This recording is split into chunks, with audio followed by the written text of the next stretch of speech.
குக்கர்ல ரைஸ் வச்சிருக்கேன் 3 விசில் வந்தோன்னு சரியா சொன்னோம். சரியா? 3 விசில் வந்தா சொல்லணுமா? ஆமா. சொல்லி தொலைகிற. நீ எங்க போற? எனக்கு முக்கியமான வேலை இருக்கு. முக்கியமான வேலை இருக்கா? அட சீரியல் பைத்தியமே. ஜப்பான்காரன் இதை வச்சு என்னென்னமோ கண்டுபிடிக்கிறான். நீ என்னடானா குக்கர்ல விசில் வச்சான்னு பார்க்க சொல்ற. அதுவும் 3 விசில்.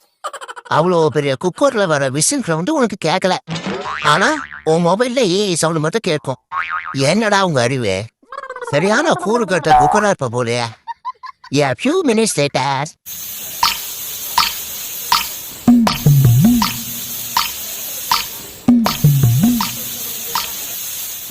3 விசில் வந்துச்சு. வாமா தாயே. சூப்பர். அப்படியே அடுப்பு ஆஃப் பண்ணிட்டு. எதா? ஏப்பா அப்படியே கொஞ்சம் கழுவி வச்சுடா.